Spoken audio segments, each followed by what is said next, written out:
السلام عليكم ورحمة الله وبركاته. أهلا بكم إخواني الكرام. هنتكلم النهاردة عن كنز من كنوز الخردة وهو الميكرويف. زي ما انتم عارفين نهجنا في القناة إن احنا بنحاول نستفيد من الخردة بأقصى قدر ممكن بمشاريع وقطع إلكترونية رخيصة وأصلية ممكن نعمل بيها مشاريع كتير جدا. أنا قعدت عديت 5 مشاريع ممكن يتنفذوا من فرن الميكرويف القديم إلى جانب عدد كبير من القطع اللي سعرها يعتبر في السوق غالي، ممكن برضو نستفيد بيها في مشاريع أخرى. تعالوا نشوف أول مشروع وهو الموتور بتاع الميكروويف اللي بيعمل تدوير للطبق. لو أنت عندك محل وبتعرض فيه منتجات وعايز المنتجات دي يتم عرضها بطريقة جميلة، ممكن تجيب الموتور ده وتثبت عليه طبق وتضع المنتج بتاعك على الطبق ويبدأ يدور ببطء كده أمام الجماهير. فده برضو من ضمن طريقة العرض الممتازة جدا اللي ممكن نستفيد فيها من الموتور بتاع الميكروويف. تعالوا نشوف فكرة المشروع التاني، المروحة اللي بتبقى موجودة في ظهر الميكروويف من أجل التبريد. احنا ممكن نستخدمها كشفاط في المطبخ، شفاط صغير كده ممكن يتثبت على شباك أو يتثبت بطريقة معينة بحيث إن هو يعمل عملية شفط للهواء أو الدخان اللي بيبقى موجود في المطبخ. فرن الميكروويف بيكون فيه ملف تسخين بيكون في ظهر الميكروويف، وفي شمعة تسخين أيضا بيكون في سقف الميكروويف. الاتنين دول انت ممكن تستفيد بيهم في عمل طباخة أو شواية، واحنا سبق ونفذناها في فيديو سابق هتلاقي الرابط بتاعه في الوصف. برضه دي فكرة ممتازة. نيجي للمحول اللي بيبقى في الميكروويف. المحول ده محول ضخم بيرفع الجهد من 220 إلى يجي 10,000 فولت. المحول ده برضو ممكن نستفيد منه في عمل جهاز لحام بطاريات الليثيوم الكهربائي، أو نعيد لفه مرة تانية ونستخدمه في عمل الانفرتر. دي برضو فكرة مشروع. تعالوا نشوف كمان فكرة. أما البدن أو جسم الميكروويف ممكن نستفيد منه في عمل فقاسة صغيرة في المنزل تشيل حوالي 20 أو 24 بيضة، والفقاسة دي أنا شغال عليها حاليا وبإذن الله الفيديو بتاعها هنعرضه قريبا.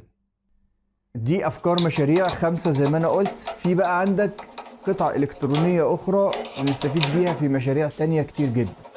تعالوا نشوف الهاي فولتج دايود والمكثف. الاتنين دول ممكن نستفيد بيهم في دوائر الهاي فولتج اللي هي الجهد العالي. عندك مايكرو سويتش، والمايكرو سويتش ده اسعاره اصلا في السوق عالية شوية، برضو قطعة مفيدة جدا المايكرو سويتش. في عندك اللمبة اللي هي بتبقى موجودة 220 اللي هي داخل الميكروويف، دي ممكن تتعملها كلمبة وناسة في البيت مثلا تنور بالليل والناس نايمة. في عندك قطع ال NTC اللي هي الحساس الحراري.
دي كانت مجموعة أفكار ومشاريع قابلة للتنفيذ من فرن الميكروويف، 5 مشاريع إلى جانب قطع كثيرة جدا مفيدة في مشاريع أخرى.